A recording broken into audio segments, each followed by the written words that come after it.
Chiefs Kingdom, welcome in to the latest edition of the AP Film Room YouTube show on the Arrowhead Pride YouTube channel. Make sure you're liking and subscribing all our videos. We got plenty of stuff popping up on the YouTube page. I am Ron Kopp Jr., lead analyst at the site, and with me is Nate Christensen. On Twitter at NateCH32. Nate, we're sitting pretty here, looking at our Chiefs first place in the AFC. We got a divisional game this weekend, and if they win that game, they're up 4 games in the division. It's kind of been a flip of the script these last couple of weeks. With where the Chiefs are at. I don't know how you feeling about the Chiefs going into week 10, week 11. It's hard to keep track of this. Yeah, after the bye, weeks don't matter. It's just all records at that point. No, I mean, I think you can feel good. The Chiefs have put together stronger offensive line performances in the recent weeks. It does feel like they have more like general answers and more of a general philosophy on how they want to play. Defensively, I do think they're progressing from where they started the season. It doesn't feel like the Chiefs have as many like obvious weaknesses on either side of the ball. So it does feel like they're rounding into shape better than in previous years. I always kind of had the theory with like Andy Reid teams that they really kind of struggle in October and November because Andy's really trying to navigate the season and save things towards the playoffs. But this year, with so many new faces, I don't feel like we're seeing that as much because learning each other more is a bigger task for them to win in the playoffs. So it does feel like the Chiefs are on a better path towards December and January success than they were last year. Obviously, I'm arguing with a little bit of hindsight behind that, but I do think that huge lull in the middle of the season hurt the Chiefs last year when it mattered. And this year, I don't feel like we're headed towards that happening. Yeah, no, you mentioned the, kind of learning each other, gelling. I think, and we'll talk about the offensive line today. I think that is definitely kind of becoming the case with that group. I really think them and Mahomes are really, gelling and getting better and better at kind of feeling each other in pass protection.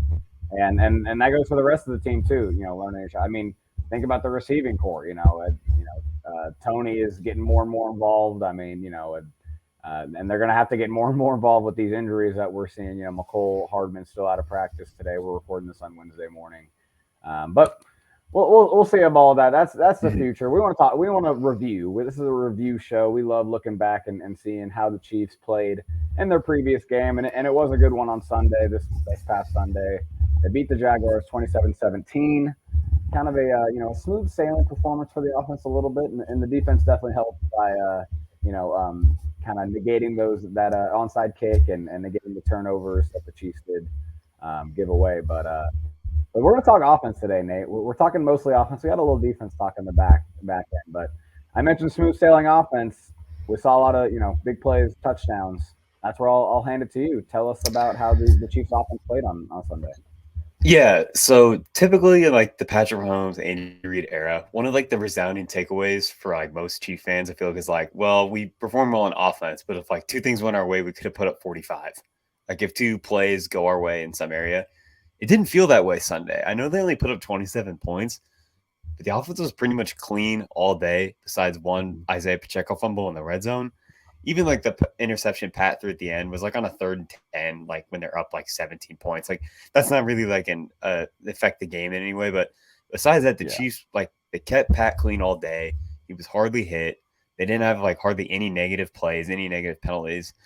Like honestly, they should have put up more points. I just feel like they had limited drives and things like that. For what I wrote about with the site this week, I thought the Chiefs, particularly Andy Reid, was really dialed in into what the Jaguars were doing. It was able to generate a lot of explosive plays off of it. Within the structure of the offense, it wasn't just Pat creating crazy plays. And that's where I'll start pulling up this first play. Yeah, no, that is right. We'll talk more about, you're going to talk about plays. I'm talking more pass protection specifically later. So we will look at that because it was impressive.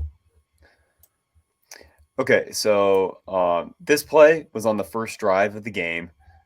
This was on I believe a 3rd and 8, and the Chiefs are going to motion into a 3-by-1. I'll start playing it here, and you'll see before the snap, when they motion it 3-by-1, I didn't include it in here. This safety right here in the middle of the field, he starts to walk down, so they're tipping that it's cover 3, right? You can tell because the cornerbacks are lined off, the safety's coming downhill, so it's probably going to be cover 3. So this play is designed for Juju to run a double move.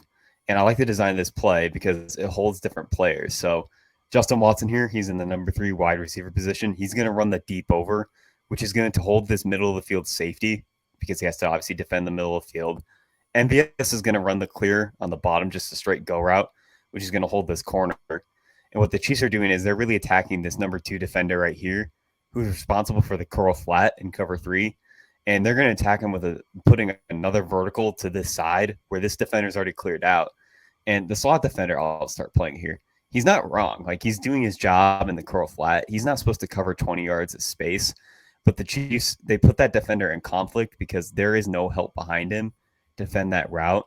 So this is just a well-designed concept where the Chiefs are able to attack basically 2 players in the same side of the field. When you're playing cover 3, one of the basic concepts is just running a ton of vertical routes, especially when you can get 2 vertical routes going to the same side of the field because there's going to be a defender cleared there.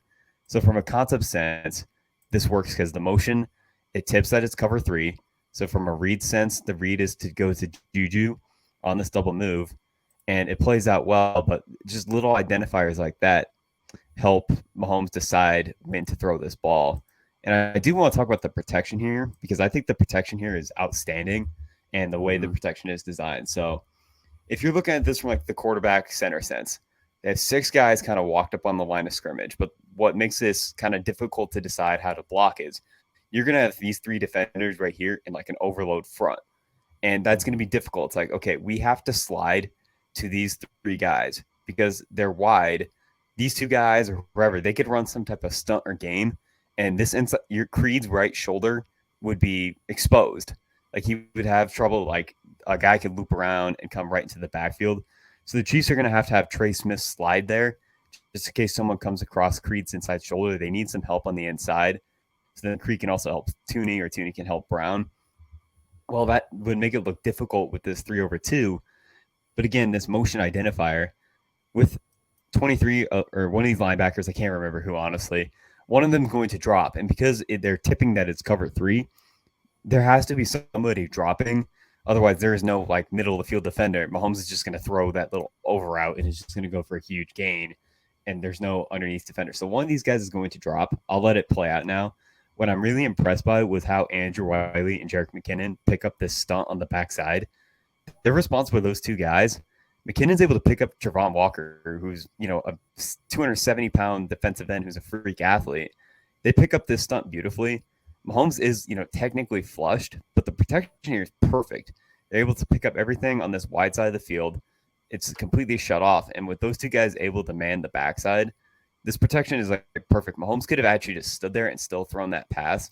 So I thought this design of this play and the protection were like pretty much perfect because they were able to account for the 3 defensive linemen while also being able to pick up the backside. And everything from this play, from the execution and the scheme, is just perfect. And I really enjoyed watching it. Yeah, no, this play, I was going to highlight this pass protection because, and it's actually a theme of kind of what Mahomes was doing all day a little bit is, no, the pass protection is really good here. You're right. It is perfect. He doesn't have to necessarily move, but I do think he does subtly make that move because he just wants to get a little bit better of an angle to throw it. Yeah. And he understands that he sees that inside stunt, right? So he understands that there's not that outside rusher that's going to, be right there to keep me from, moving outside the pocket real quick. He kind of sees that real quick, knows he has that window to just get a little bit better of a throwing window, right? If you're throwing from the pocket, maybe someone can bat it. He just moves a little bit just to get that no one ahead of him, and it's just beautiful. So I'm glad you highlighted that play. Yeah, like it, when you watch it from like the TV sense, you're kind of like, man, like the Chiefs just gave up this like super quick like pressure, but like they picked up really perfectly, and they were kind of put in a compromised spot. And I think the design of this pressure is good from the Jaguars, but when you have like a pass protecting back like McKinnon who can take a defensive end, that most running backs would not be able to do that. And being able to defend the front side of this, like this is fine protection. Like everything from this play just worked, and it just kind of shows like the execution and like the design the Chiefs were playing with on Sunday. Yeah, what do we got? What else you got? Okay, so this was on the second drive of the game. I thought this was another just really good design, and like it just kind of shows like how difficult like Andy Reid makes your life basically. So the Chiefs are just running a basic 2-man route concept. It looks like some version of like Yankee, which is basically just one guy runs the go, one guy runs like a crossing route behind it. And like the Jaguars are in like quarters defense where they're going to have 4 players deep. So like they should theoretically be able to defend this fine versus a 2-man route concept. But it was kind of a theme of the day. Like Andy Reid was attacking these like underneath defenders and these like underneath dropping defensive ends because the Jaguars just were having trouble passing off and like knowing when to run with things. So I'll let it play out here. MBS is just going to run the go. And this safety is like kind of having to like help on this inside as MBS kind of runs inside. So he's not able to like cut down across on Kelsey here. This safety, this is a really hard angle to like come cut down against. So like he's still running here. But if you watch like these underneath defenders, you kind of see like the running back, I believe that's Pacheco, and the offensive line all kind of shift and flow to the left. And what this kind of does is like these underneath defenders are now thinking screen. Like this is like, this looks like a screen that's starting to form. So they aren't necessarily willing to like, you know, drop deep into coverage because then there's a ton of blockers and a ton of space. You even see this linebacker here. He's telling them like, hey, Kelsey's crossing my face. Like somebody needs to pick him up. But with this kind of like throw the screen, you like this defensive end is like completely ready for the screen. This linebacker is like kind of ready for the screen. And that just leaves Kelsey wide open behind quarters coverage. There's no underneath defender to be able to kind of drop and pick him up. I'm not sure who, if I had to ask the defense, who would like be in blame for not being able to see that. But again, it's kind of just another example of like the Chiefs being able to disguise something and hit like an explosive play behind this. This is 13 personnel and they're playing quarters. Like this route should not be open, but the design of the offense where they kind of show the fake screen and Mahomes have rolled out here to throw that screen makes this route just so wide open. Yeah.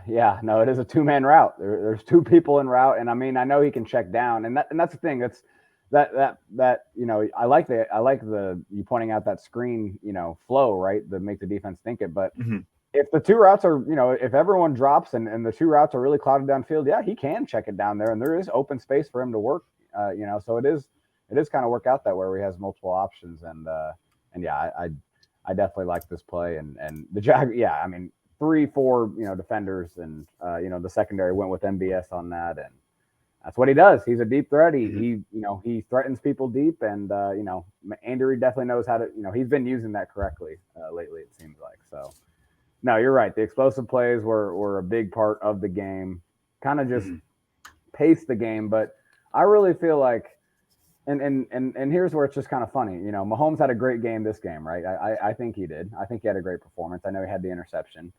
He also had a great performance against Tennessee.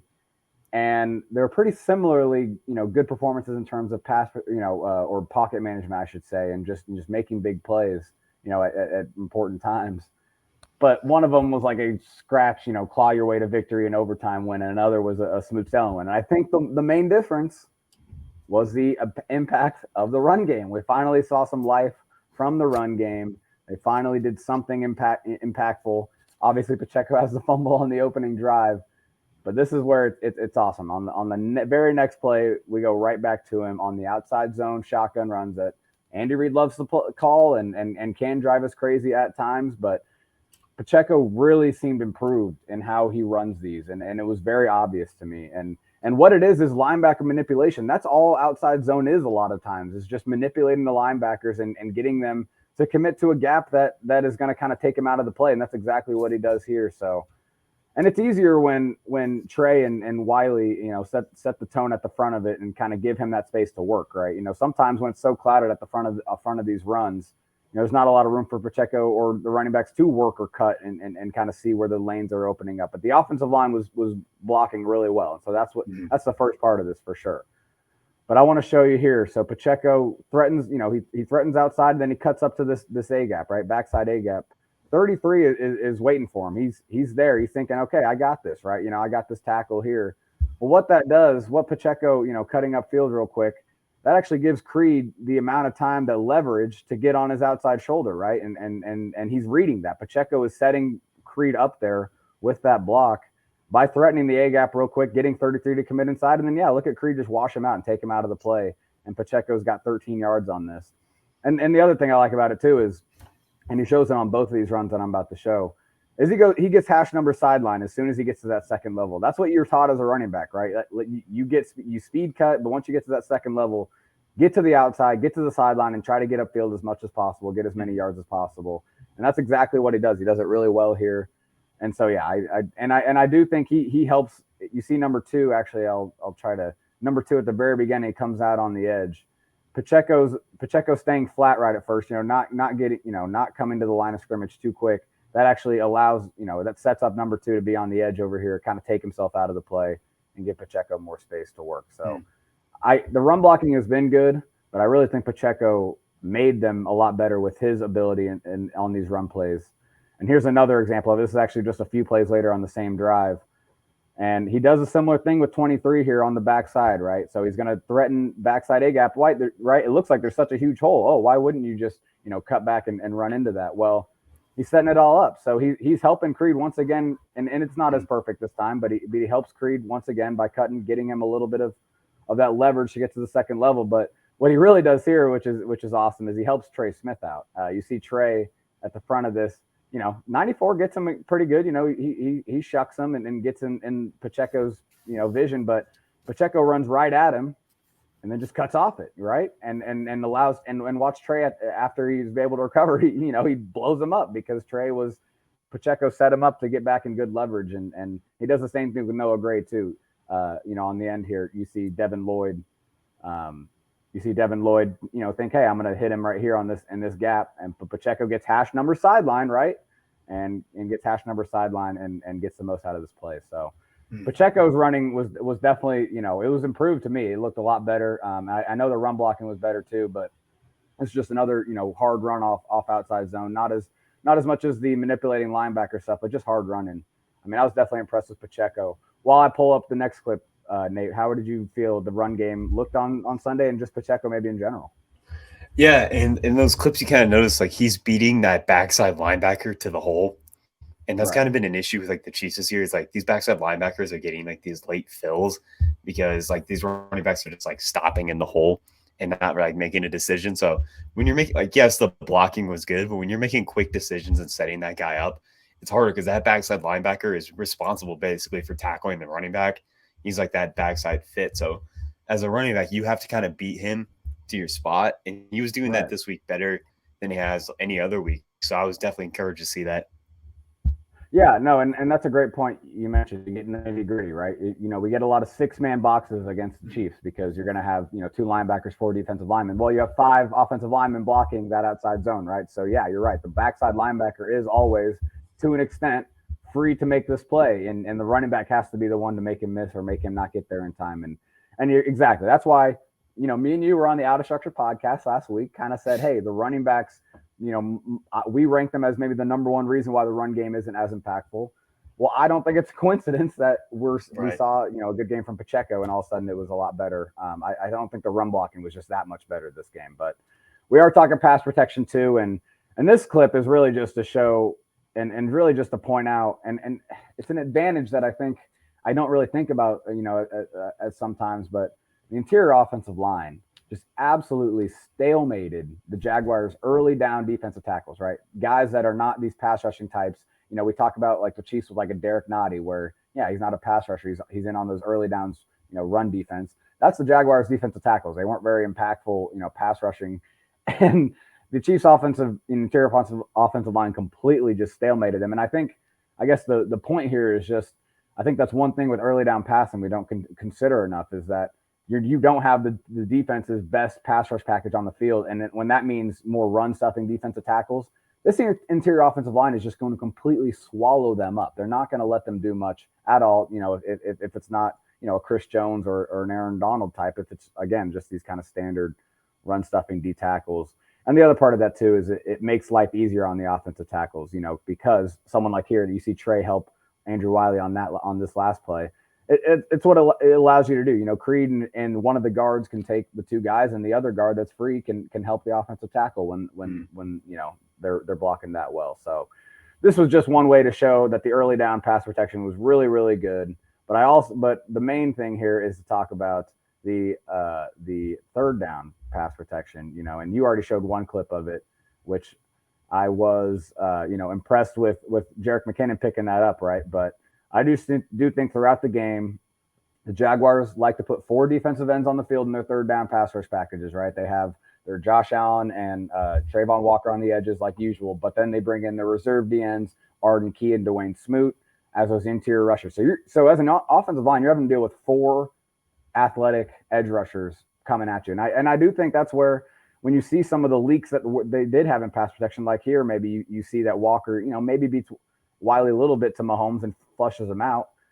But that's where this marriage between Mahomes and the pass protection has been so good lately. He is just he understands exactly when the right time to scramble is, right time to escape. He understands he's seeing man coverage here, right? And you'll see that in another play here I'll show. Mahomes is he's not going to just take off against zone, right? He understands that man coverage is the right scrambling, play, because everyone's got their back turned and just, covering the receiver, and just how decisive he is knowing, okay, I got a little flush, I'm going, right. I'm not worried about it. I'm not going to try to make a play throwing, here. I'm just going. And I do like that. I do like that. I do like the fact that they did that. But yeah, just Mahomes, kind of, and the second clip, the one you showed earlier is a great example to me. Just kind of helping them out, right? This is perfect pass protection, like you said, but I do think he makes it even better by just understanding, okay, I'm going to have a little space to work right outside the pocket here. So I'm just going to make this subtle move, and it's going to give me the best throwing window possible. And I just think that marriage right there is really working well. And then, because, someone like Joe Thuney, there's plays where, I'll show the first one again. Arden Key, he sits, he gets him back a little bit, right? Joe Thuney, there's a little penetration loss there, but he's staying in front of him, right? And he's getting the job done. And Thuney, that's just what he does, man. If he uses a little ground, like, he's not losing the block. So, but right, that's just another example of the good interior pass protection. This is another good example too. Trey gets beat by an inside swim move real quick, and Creed's just there to bury him on the ground right there. And this is a good play of Mahomes not needing to do anything with the pass protection. He can just stand there and deliver a catchable pass on third down that should have been caught by MVS.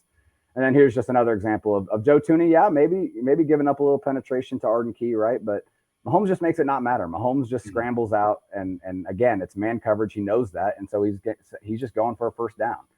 And so that's where I just really feel like, you mentioned kind of everyone learning each other and gelling. I really feel like a great example of that is how much the offensive line and Mahomes and pass protection. I know they've been good in the past, but man, I just feel like recently it is really just Mahomes is just doing exactly what he needs to do. The Tennessee game, there were a lot of sacks, but a lot of that was just coverage downfield and Mahomes not wanting to force something. This game, there's no sacks, and it's because, like you mentioned, all those pass plays that Andy Reid was opening up, but it was also the pass protection doing their thing once again, and I was very impressed. So. I know you already looked at the pass protection a little bit, but yeah, were you, are you more confident than you were maybe a few weeks ago in how well this offensive line can pass protect? Yeah, I have kind of a theory or an idea that, like, obviously, like, in training camp, like, you can't hit the quarterback. So from, like, an offensive line sense, it's kind of hard to, like, gel with the quarterback before a season, because, like, if you lose on a rep, the rep's just over. Your defensive lineman's probably going to give up. In the past 2 years, we've kind of seen the Chiefs kind of struggle to start seasons on the offensive line. But ever since the Buffalo game, where the Chiefs kind of had trouble picking things up, especially on the tackles, they've been good for 3 straight weeks now. And I sent a tweet out earlier this week, and people were like, "What about the Tennessee game? The Tennessee pass protection was fine. They dropped back like 78 times. Like, you're gonna get pressure sometimes. It's just the NFL. Like, offensive line can only do so much. But with your point about, like, Mahomes is like, this is kind of like a thing with the NFL now, and Mahomes is so good at this. Obviously, it's like your quarterback is almost responsible for his own pressure and his own protection. Yeah. With, like, the way defensive linemen, like, move now, and the ways, like, teams are, like, scheming up pressures, it can't just be like, you can't just sit in the pocket anymore and not be able to create anything. So, like, in a few of these reps, they do lose, but, like, Mahomes is also, like, partially responsible for knowing when to get out. Like, that's part of his progression, I guess, nowadays. Is like, okay, like, if I understand, like, this is happening, someone's winning and I have to move, the ability to, like, process and know that. So some of these pressures are kind of bad, but, like, when Mahomes knows to scramble, his offensive line seems to know, like, where to go, how to get him open alleys and stuff. And for 3 weeks now, there's just been a good marriage between like protection and like Mahomes knowing like it's time, like I have to get out of here. Yeah, this last clip is probably the worst of the bunch. Obviously, the Trey gets beat inside and Tooney's not able to pick it up in time. But guess what Mahomes does is he recognizes it and he doesn't just sit there like a duck and get hit, right? He gets rid of the ball very quickly and that's what he's been doing. We've seen Jerick McKinnon, the pass production has gone up, right? It's not because they're featuring him in the pass game. It's because Mahomes is checking down when he has to check down. He's not forcing anything downfield. He's not, waiting to get sacked or just scrambling for no reason. His scrambles are always, they're just never like, they're never like dumb scrambles. They're never just like, he never just wasted a play. He's always scrambling when it really is the best option for the play for them. It seems like at least. I think the biggest difference this year between like Pat was kind of frenetic last year in the pocket for the most part. And I think that was the biggest reason why the Chiefs offense struggled was that Pat's like overall timing was off. And they did get that fixed towards the end of the year. But like this year, I think the biggest reason why you've seen improvement from Mahomes in particular is like his timing in the pocket is so much better this year. Like everything's just quicker. His eyes are much better this year. Like his feet are just much better this year. And like clearly that was like must have been a point of emphasis this offseason with him, and it's showing up on film. Absolutely. Yeah, no, and I really think it's helping, it's helping a guy like Orlando Brown, right? Yeah, there's going to be times where he looks bad. But when Mahomes is, again, has good timing, doesn't get too deep in his drops, and has good pocket management, all of a sudden you don't really notice Brown. And it's because Mahomes is helping him out a lot. And yeah, I'm not, Brown's not a perfect player, but he did play a really good game. That's one thing. I reviewed the offensive line and I didn't really necessarily mention, Brown, but it's because he had a good game and played well. So, so yeah, no, it was an encouraging performance. We'll see what they do this against the Chargers. No Joey Bosa right now, I believe, or no Khalil Mack. It's one or the other, right? Bosa's out. Yeah, Bosa's out. So Mack gave him quite a bit of trouble the first game. But speaking of defensive players, let's talk about some Chiefs defensive players just real quick to end the show.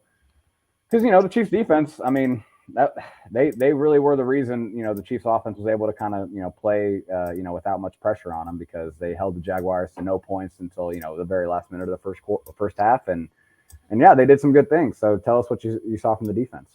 Yeah, I only have one clip from the defense this week.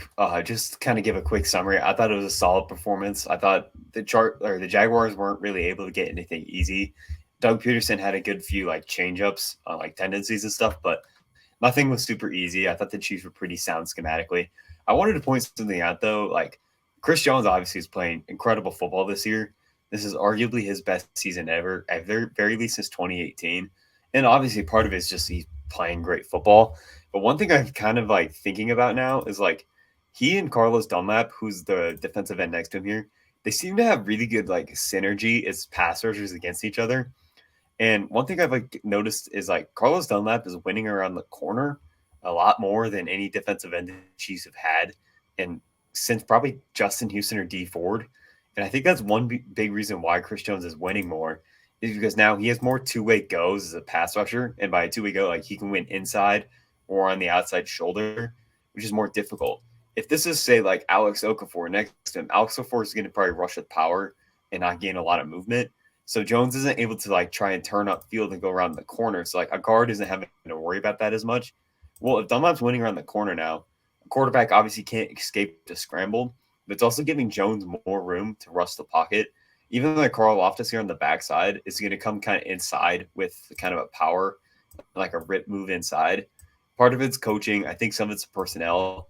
But while obviously Chris Jones is playing great football, I do think Carlos Dunlap is helping him in a lot of ways. And I think that's a really good sign for Jones having sustained success the rest of the season. Man, Dunlap has been, you're right. I mean, especially these last two games with Clark out, he has really stepped up and been as impactful as I think anyone would expect Clark to be, if not maybe even more. It makes me just ask the question, do you think he's having a bigger impact on this team than Melvin Ingram did last year? I know it's it's not necessarily apples to apples. I mean, I know they're both edge rushers, but they're kind of different kinds of edge rushers. But I don't know. I mean, is his ability to kind of play every down and maybe be a little more stout as well as being a pass rusher? I don't know. What do you think about that? the Yeah, comparison? no, I saw that kind of floated around this week, and I think the answer is yes. And Melvin did help last year too. Like Chris Jones was a lot better the second half of the year. I do think Melvin Ingram had a part in it, but like Yeah, Ingram didn't play with the consistency Dunlap has. Dunlap's kind of won right. all year, and he's like he had a really good game Sunday, as like he was reading things out well. He blew up a screen at one point. He spilled a Yeah, block on an outside zone play. So there's more consistency with Dunlap's game. There might not be the high level flashes that you would see with a guy like Melvin Ingram who could win so quickly. But I think his overall game is more consistent. And I think it pairs really, really well next to Chris Jones. And Ingram did pair well next to Chris Jones, but I don't think it's as well as Dunlap has.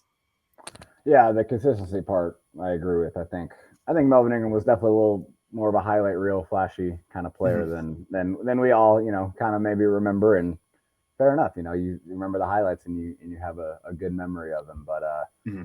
But no, good show. That was a good breakdown of the Chiefs Jaguars game. We got plenty more games to come up and talk about. We got some big games coming up. Chargers this weekend, Bengals coming up in a few weeks. So we will have it all for you. Again, I'm Ron Kopp, the lead analyst at Arrowhead Pride. Nate, I want to give you a chance to plug some stuff you got going because you obviously do our film reviews on the site, but a little bit of a new project we got going on with you. Tell the people about it. Yeah, me, Maurice Elston, and Price Carter, who all contribute for the site. We started a pod that usually comes out Saturday afternoons. It just depends. But we just kind of go over three things we think are important about the Chiefs game that upcoming week.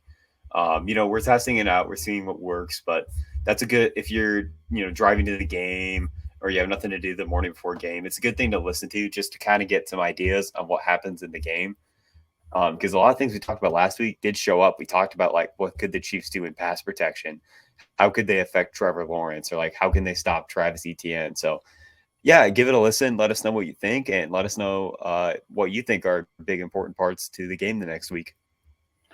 Right. Yeah. No, I will say I like having the Sunday morning pod because sometimes as someone that listens to a lot of podcasts, you kind of realize by Sunday morning you have nothing to listen to, and you It's still very kind of want true. to get ready for the game and kind of Right. get someone talking about the game in your ear. So my Sunday morning workouts just got much better. So shout out Nate and all of them doing the show Kingdom Keys. Make sure you check it out. And yeah, besides that, we'll be back here hopefully doing more of this on the YouTube page. Make sure you're subscribed. Make sure you're reading the website, all of our beautiful articles that we put out every day, and just check in with us next time. We'll catch you next time. Appreciate it, guys.